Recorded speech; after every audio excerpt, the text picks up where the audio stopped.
Hello friends,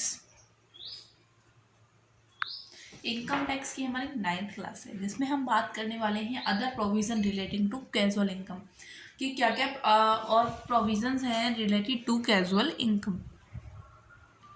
expenses are not deductible. जैसे ही मान लीजिए मैंने इनकम कमाई, हम पहले क्या पढ़ते थे कि इनकम जो मैंने कमाई उसमें से जो भी मैंने एक्सपेंस किए उस इनकम को कमाने में, ठीक है, उसको मैं डिडक्ट कर देती थी। पर कैजुअल इनकम में ऐसा नहीं होता, ठीक है।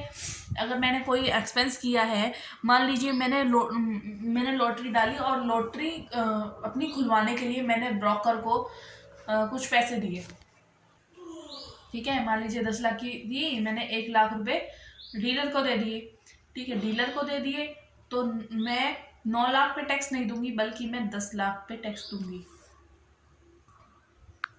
सेकेंड पॉइंट है set off losses are not permitted, कि अगर कोई हानि हो गई है, मान लीजिए मेरे पिछले साल की 10,000 रुपये लॉस हो गया था मेरे को, ठीक है, और इस साल मेरे को कोई कैजुअल इनकम हो गई तो मैं उसको इसमें से एडजस्ट नहीं कर सकती उस लॉस को, ठीक है।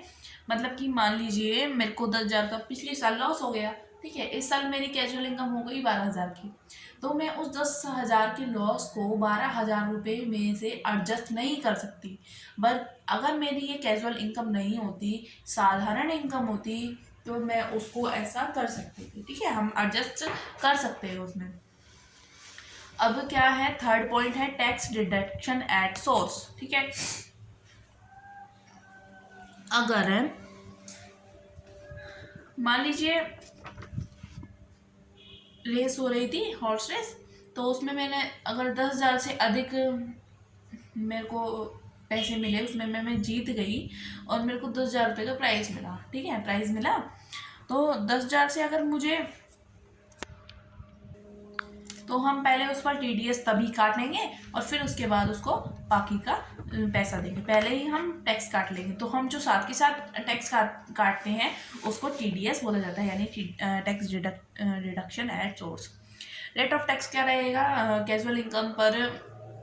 अगर हम कोई भी लॉटरी, क्रॉसवर्ड पजल या रेस, गैम्बलिंग, बैटिंग कोई जीतते हैं तो इस पर टैक्स 30% लगता है।